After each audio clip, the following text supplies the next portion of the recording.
Bismillahirrahmanirrahim. Alhamdulillahirabbil alamin arrahmanir rahim yaumiddin. Iyyaka na'budu wa iyyaka nasta'in. Ihdinas siratal mustaqim. Siratal ladzina an'amta 'alaihim ghairil maghdubi 'alaihim waladdallin. A'udzu billahi minasyaitonir rajim. Bismillahirrahmanirrahim. Alhamdulillahilladzi 'allama bil qalam 'allamal insana ma lam ya'lam. Asyhadu an la ilaha illallah wahdahu la syarika lah wa asyhadu anna Muhammadan 'abduhu wa rasuluhu la nabiyya ba'dah. Allahumma shalli ala sayyidina Muhammadin al-fatih lima ughliqa wal khatim lima sabaq nasiril haqqi bil haqqi wal hadi ila siratikal mustaqim wa ala alihi qadri wa miqdarihi al-'azim. Subhanaka la ilma lana illa ma 'allamtana innaka antal alimul hakim. Wa la haula wa la quwwata illa billahil aliyyil 'azim. Rabbi shrah li sadri wa yassir li amri wahlul 'uqdatam min lisani yafqahu qawli. Nawaina ta'alluma wa ta'lim wa tadabbura wa tadhkir wan naf'a wal intifa' wal hatta 'ala tamassuki bi kitabillah wa sunnati rasulih sallallahu alaihi wasallam wa du'a ila al-huda wa dalalata 'ala al-khair wa ibtigha'a mardatillahi wa tawabihi wa qurbih. Allahumma ja'al majalisana majalisa rasulillah wa majalis wa ayyamana ayyama rasulillah wa layalina layali rasulillah wa shrah sudurana bi ulumi rasulillah wa aqlik alsinatana bi anwaris salati wassalam ala sayyidina rasulillah sallallahu alaihi wasallam. Qala al-musannif rahimahullahu ta'ala wa nafa'ana bi ulumihi wa bi ulumi masyayikhina fid dharain amin. Faslun an-najasatu salasun mughallazatun wa mukhaffafatun wa mutawassitatun. Nah, di sini kita melanjutkan pembahasan perihal masalah najis. Nah, kemarin pertemuan sebelumnya sudah dijelaskan apa aja najis itu, yang mana ketika ingin najis barang itu kawa berubah menjadi suci pulang. Sudah kita jelaskan semalam. Misalnya kayak apa? Kayak khamar. Khamar itu memabukkan, barang cair memabukkan dan dia itu najis hukumnya. Habis itu, tapi karena ketika kita fermentasi pulang lebih lama lagi, lalu inya menjadi cuka. Nah, ketika itu maka cukanya tadi itu suci. Kayak darah apa biasanya, darah rusa atau darah kijang. Itu darah itu najis. Darah itu najis. Darah apapun dari makhluk hidup itu najis. Nah, lalu kita fermentasi juga. Nah, lalu menjadi parfum yang disebut dengan misik atau mungkin kasturi mungkin. Nah, lain kasturi buah. Nah, lain. Nah, tetapi emang ngarannya tuh kasturi minyak. Ya. Dan itu berasal dari darah binatang. Nah, lalu ini jadi parfum. Kita bawa sampai kan Bapak, tapi ini sudah menjadi minyak harum. Nah, sekalipun barang, tapi itu apa syaratnya adalah dia harus berubahnya zat tadi dengan sendirinya. Kada boleh ada tambahan daripada ulah manusia. Nah, itu diantaranya. Lalu ada lagi pertemuan sebelumnya kita mengenal yaitu kulit binatang yang disamak. Nah, tapi kulit binatang yang mana? Kulit maitah. Nah, maitah itu ada dua keadaan bangkai binatang. Yang pertama, matinya binatang tadi karena apa? Karena bukan disembelih, umpama ditabrakah, tatimpa batukah, mati binatangnya. Nah, sapi misalnya tadi, kada kawa kita memakan dagingnya tadi, kada kawa, tapi kulitnya kawa. Nah, tetapi dengan cara disamak. Kalau yang kedua disembelih, tetapi bangkai tadi ada disembelih dengan tata cara yang yang disuruh oleh syariat. Umpama kada membaca bismillah ya Allahu akbar menyembelihnya, nah, maka itu disebut bangkai juga. Nah, jadi menyembelih pun kita harus ada tata caranya yang diperhatikan. Bujur sama disembelih, tetapi karena inya kada membaca bismillah ya Allahu akbar, maka dihukumi tadi sembelihan menjadi bangkai. Nah, ada kawan dikonsumsi jadinya kayaknya hasilnya ketika barang tadi disebut sebagai bangkai. Nah, tapi kulitnya, kulit bangkai tadi masih masih kawat. Tetapi bilanya binatangnya sudah haram secara awal, misal kayak anjing dan babi, maka hendak disamakkah kayak apa? Tetap kada boleh. Lalu ada juga wama sorok hayawanan, itu biasanya najis-najis yang mana nantinya bisa menjadi binatang, kayak kotoran yang bisa menjadi ulat. Ini contohnya aja. Walaupun asa ulun kada suah kita menemui yang mana kotoran kayak binatang malah tiba-tiba bisa menjadi ulat. Nah, yang ada malah ulat tuh mahurung kepada kotoran tadi. Nah, lalu kita membahas pembahasan yang baru. Di sini najis itu terbagi menjadi 3 jersiden: mughallazah, mukhaffafah, dan mutawassithah. Nah, sebelum kita ke sana, kita ulun akan menyebutkan beberapa kaidah yang mana ini bisa menjadi model kita untuk memahami permasalahan ke depan. Nah, ini kaidah-kaidah ini biasanya terpakai gasan mutawassithah. Untuk yang mughallazah dan mukhaffafah nyaman aja kita mengetahuinya. Yang pertama, mughallazah itu adalah najis yang keluar dari yang dihasilkan dari binatang seperti anjing ataupun babi, dan apa yang mana keluar dari yang lahir dari campuran keduanya. Misalnya tadi kambing kawin lawan anjing, misalnya sapi kawin lawan babi, misalnya gak enak, makanya dihukuminya hukum kayak si babi, kayak si anjing, kayak nalah. Nah, itu untuk yang mughallazah. Nah, jadi di situ ada. Lalu untuk mukhaffafah itu apa? Kencing anak laki bayi, bayi, kencing bayi laki-laki yang masih belum memakan apa-apa kecuali ASI. Dan dia belum sampai umur 2 tahun komariah. Nah, hitungannya komariah lain hitungannya tahun yang lain masehi. Komariah itu kita hijriyahnya. Nah, jadi menghitung anak itu alangkah lebih baik kita menghitungnya melalui penanggalan hijriyah. Nah, jadi penting umpama berisi anak, berisi cucu, berisi cicit, dan sampai ke bawah, ataupun misalnya kemanakan misalnya atau apa, ingat tanggal berapa hijriyah. Kenapa? Karena itu berpotensi konsekuensinya untuk apa? Kita mengetahui hukum kayak ini. Lalu masalah menghitung kaina ini masuk haidkah, kadakah. Awal kita menghitung jadinya kalau kita menggunakan penanggalan hijriyah. Karena kebanyakan hukum fikih itu menggunakan penanggalan hijriyah.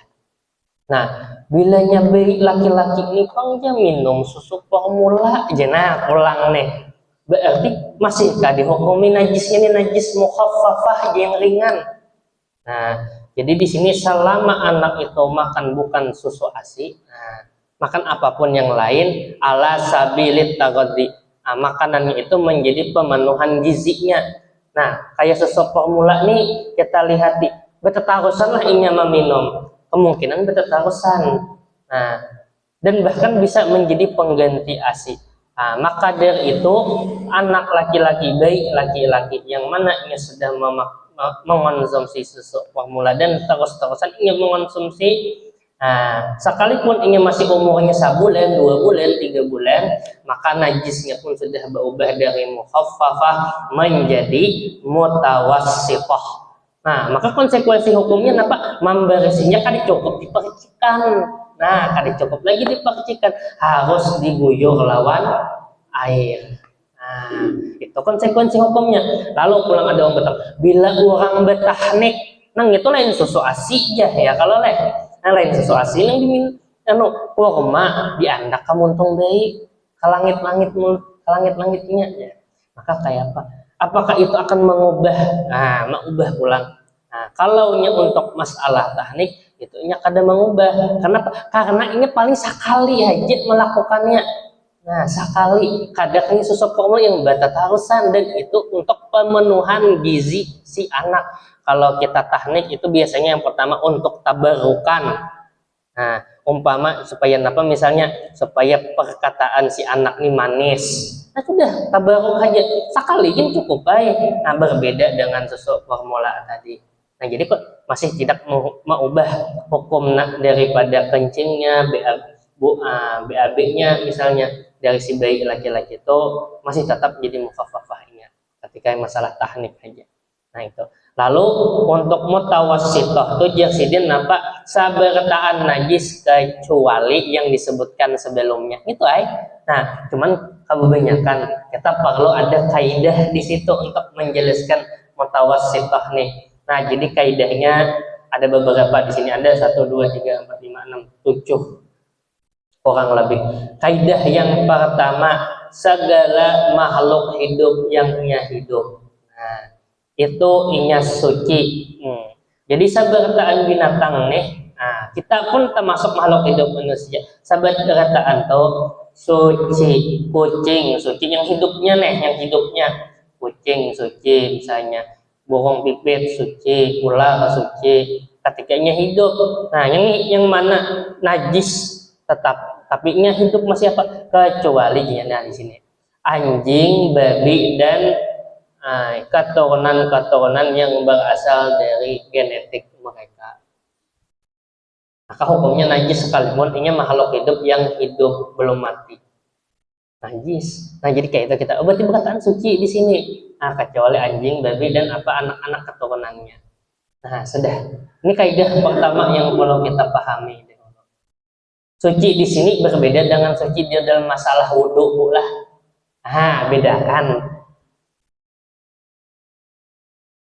Lalu di sini pulang al-maitah najis. Nah, segala bentuk bangkai hewan. Nah, bangkai tadi ingat akan kaidahnya dua. Matinya tuh kade disembelih. Yang pertama, yang kedua, ini disembelih tapi kade sesuai dengan syariat. Nah, itu semua najis. Nah, kecualinya ada dua. Kecuali apa? Semua bangkai itu najis kecuali itu iwak ikan, wal jarad ini belalang, dan juga manusia ini bangkainya aja suci. Bangkai di sana artinya orang manusia yang meninggal tuh, nah orangnya suci, masih dimuliakan, makanya patut untuk dikubur sebagai bentuk kita memuliakan manusia. Makanya bilangnya mengubur tuh kita banyak atau macam-macam, bilangnya di keranda tuh nah dipayungi haji juga, bilang menurun akad tuh jangan asal tawa mayatnya. Nah, keberadaan kenapa? Karena manusia itu adalah makhluk hidup yang mulia. Bahkan meninggal mayatnya aja pun tetap mulia. Lalu ma quti'a min hayyin hukmuhu ka hukmi maitatihi. Nah, barang yang mana terputus dari binatang yang hidup tadi maka hukumnya seperti hukumnya mayit. Apa? Mayitnya misalnya tadi kucing patah betisnya, pagat betisnya nih. Nah maka kucingnya hidup tetapi pegatan kakinya tuh, nah betisnya tadi yang pagat.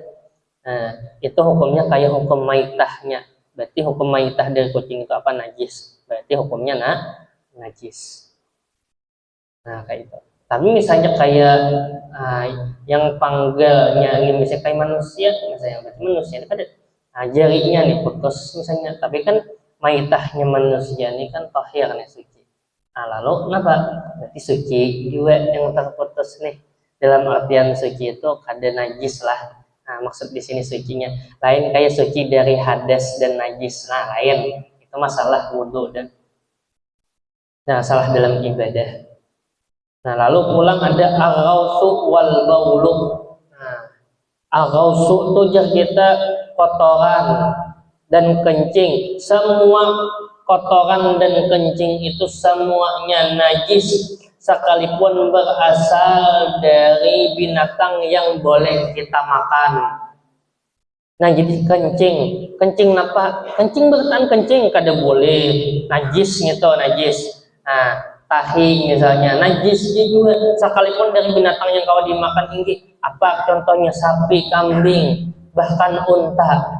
Pas ada orang bertakon, tapi orang kan apa pas kita umroh ada orang berjual kambing unta. Ulang dia kalah. Nah jadi di situ bahkan dalam sebuah hadis itu Rasulullah memang pernah meminum air kencing, tetapi mengkonsumsinya itu gasan berubat. Sudah. Nah jadi berbeda hukumnya pulang karena bila gasan berubat. Nah tetapi pada dasarnya itu najis. Tetapi karena tadi gasan obat dan mungkin pengobatan bahari berbeda dengan pengobatan modern saat ini yang memiliki banyak alternatif. Nah, jadi sah-sah saja. Nah, jadi ada para ulama juga yang mengatakan demikian.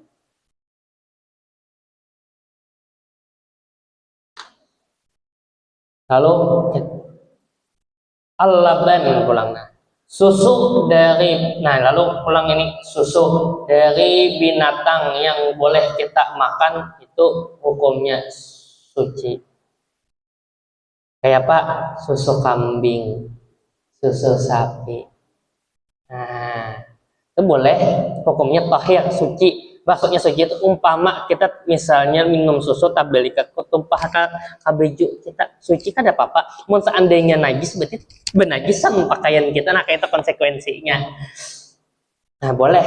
Nah, suci di situ. Dan susu daripada yang kada boleh di susu yang mana dari daging yang kada boleh dimakan itu adalah najis. Nah, kecuali susu manusia, dalam hal ini ASI berarti air susu ibu. Nah, itu air susu ibu itu suci. Sekalipun kan daging manusia ini kada boleh dimakan nih. Nah, kada boleh dimakan. Padahal tadi apa? Susu yang dihasilkan dari sesuatu yang dagingnya tidak boleh dimakan itu najis. Nah, kecuali manusia. Nah, kenapa? Manusia itu dagingnya kada boleh dimakan olehnya tak. Tetapi susu yang keluar dari manusia dalam hal ini berarti air susu ibu, berarti apa? Nah, suci hukumnya. Nah, jadi kada najis. Nah, kalau air misalnya kan rembes, misalnya air susu ibu itu air ASI kan misalnya ke baju kan, nah, lalu air najis kah yuk? Ya, kada air susu ibu itu kada najis. Nah, lalu kaidah yang selanjutnya, mani hayawan itu suci. Segala mani makhluk hidup, bukan hanya manusia, binatang ya juga. Nah, maksudnya mani di sini yaitu zat yang menegaskan kita bereproduksi, baik itu dari pihak lakian, baik pihak binian, manusia maupun binatang. Nah, hukumnya itu suci mani itu, kecuali maninya anjing dan babi. Nah, jadi binatang pun di sini dianggap memiliki. Kenapa? Karena mereka dapat bereproduksi, dapat berkembang biak juga sama seperti manusia. Nah, sehingga berarti ada sesuatu yang dihasilkan di situ. Nah, lalu pulang ada al-bait. Nah, di sini hintalo. Nah, hintalo itu sabarataan suci hukumnya. Nah, jadi hintalo itu suci. Sekalipun keluarnya sama pada jalur yang mana jalur belakang jadi kita dubur. Kayak tahi jadinya. Ya kalau nah berarti lalu ada, kenapa jadi kini? Karena ada orang pikir melihat ayam behintalo keluar matang jalur belakang, sama aja kan kayak kotoran inya. Berarti ya sama keluar pada jalan itu, berarti sama-sama tahi, berarti sama-sama benajis. Nah, ada yang mengatakan mungkin kayak itu berpikirnya. Nah, lalu di sini ada kaidah hintalo itu sabarataannya suci hukumnya. Nah, suci. Nah, sekalipun karena hintalo itu berasal dari binatang yang mana kada boleh dimakan dagingnya. Kayak apa hintalo nang kada boleh dimakan dagingnya binatang? Hintalo ular, hintalo buaya, hukumnya suci. Nah, tetapi pulang boleh dikonsumsi selama selama tidak ada darurat, tidak diketahui kemudaratannya. Selama kada diketahui, kemudian kita tahu kenapa? Karena ada sebagian telur hintalo ular atau yang berbahaya kalau kita konsumsi. Nah, binatang-binatang reptil sekalipun hintalo, ya walaupun secara hukum, nah itunya suci, tetapi mengonsumsinya itu sesuatu hal yang lain. Kada sabarataan karena hintalo itu sabarataan suci, kalau kita konsumsi perlu diteliti lagi layakkah kadakah. Makanya ketika kita makan pastikan yang pertama halalnya, lalu yang kedua thayyibnya. Oke, halal hintalonya hintalo buaya ya misalnya, atau hintalo ular, tapi ternyata setelah diriset diteliti banyak mudarat pada manfaatnya, maka tetap kada boleh sekalipun suci. Nah, sekalipun suci. Nah, itu diantaranya tadi untuk membedakan macam-macam daripada najis mutawassithah. Nah, intinya mutawassithah itu selain daripada yang mukhaffafah dan juga yang mughallazah. Itu aja. Nah, lalu kita masuk lagi mughallazah. Nah, najis mughallazah itu inya suci dengan 7 basuhan, salah satunya dengan tohab, namun dengan syarat harus dihilangkan terlebih dahulu barang najisnya. Tajajak tahi babi umpama, tanpa alas kaki kita, jangan langsung membasuh, bersihi dahulu barang najisnya tadi, tahi babinya bersihi dulu dari betis kita, bersihi dulu, dan membersihnya jangan dihitung 1 kali basuhan. Memulai 1 kali basuhan itu ketika sudah hilang berataan barang najisnya, hanya dihitung 1 kali basuhannya. Hitung setelah itu mulai sampai 7 kali. Salah satunya dengan tanah. Nah, tanah ini apabila tasarah hendak di awal, hendak di akhir basuhan. Tetapi syarat yang pertama yang harus diperhatikan, hilangkan dahulu najisnya. Nah, barang najisnya umpama tahi kan, bila tahi itu ada apa namanya? Nah, biasanya ada yang nempel di tubuh kita umpama kalau ketika kita menjejaknya. Nah, itu lo bersihkan sampai sudah bersih. Nah, itu hanya kita hitung, mulai menghitung. Jangan menghitung tepat membersihi barang najisnya sudah dihitung kada kayak itu. Jadi bersihkan dahulu. Imbah bersihkan hanya mulai menghitung sampai 7 kali basuhan. Nah, itu untuk najis mughallazah. Pakai, nah jangan lupa memakai tanah. Tanahnya itu dicampuran bejo misalnya. Nah, hanya kita basuhan pertama misalnya pakai tanah sudah oke.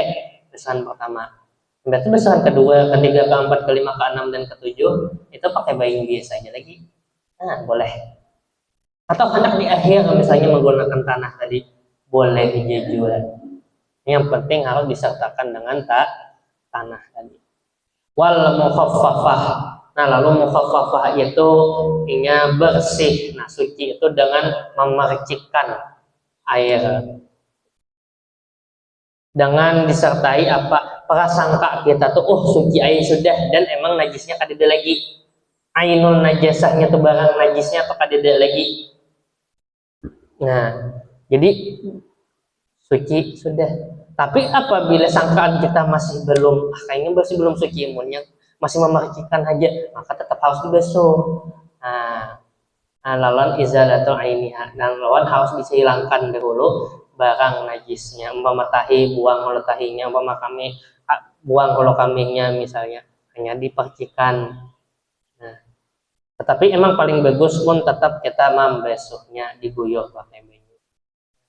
Kenapa? Karena kebiasaan kita itu kadang ragu-ragu bila dipercikan, cukupkah kadekah, bersihkah kadekah. Nah, karena ini kasusnya adalah najis yang mukhaffafah. Lalu mutawassithah nih yang najis sedang tadi. Itu dihukumi ada 2 macam, ada ainiyah, ada hukmiyah. Ainiyah itu kita yang ada barangnya, hukmiyah itu hukumnya aja lagi. Nah, di sini ainiyah itu apa? Yang mana najisnya tadi masih memiliki warna, masih memiliki bau, dan masih memiliki rasa. Maka harus dibersihkan dulu warnanya, baunya, dan rasanya. Tetapi misalnya baunya hilang dah, rasanya hilang dah, tapi masih ada warnanya aja, kayak apa? Misal nih, ada apa? Yang penting kita sudah membersihkan ain aja. Nah, sudah kita bersihkan, tapi ternyata tersisa masih warnanya, dan kadang-kadang hilang setelah kita bersihkan, kayak baik ada apa?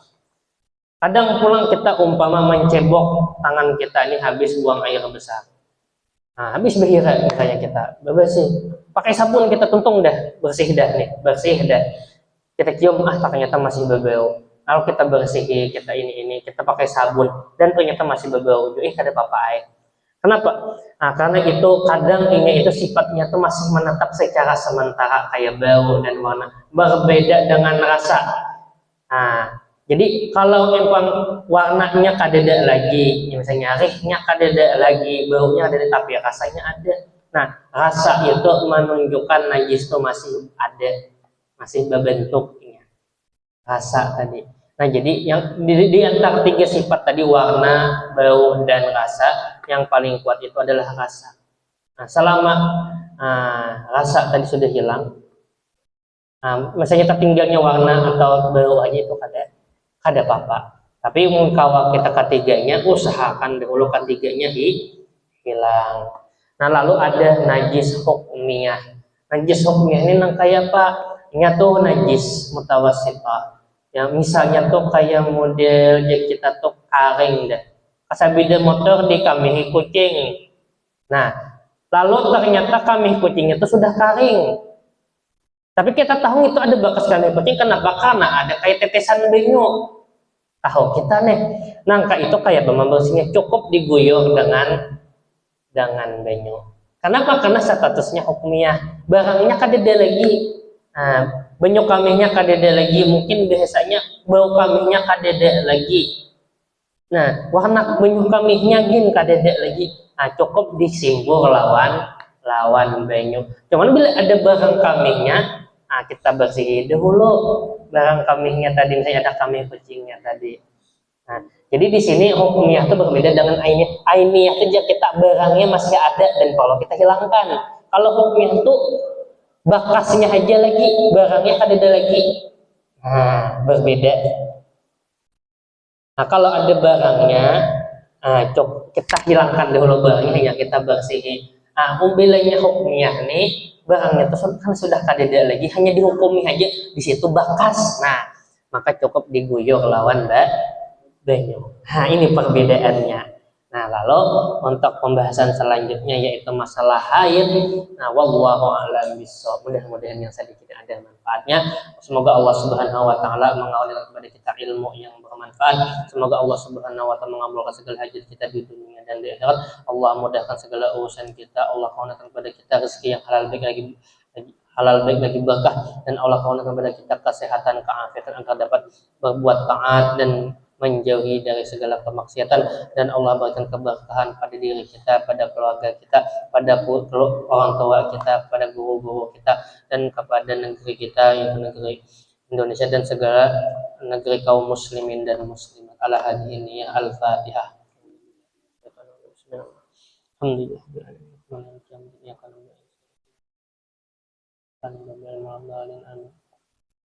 Amin amin ya Allah ya rabbal alamin. Bismillahirrahmanirrahim. Alhamdulillahirabbil alamin. Allahumma shalli ala sayyidina maulana Muhammad wa ala ali sayyidina Muhammad. Allahumma anfa'na bima 'allamtana wa 'allimna ma yanfa'una wa zidna ilma.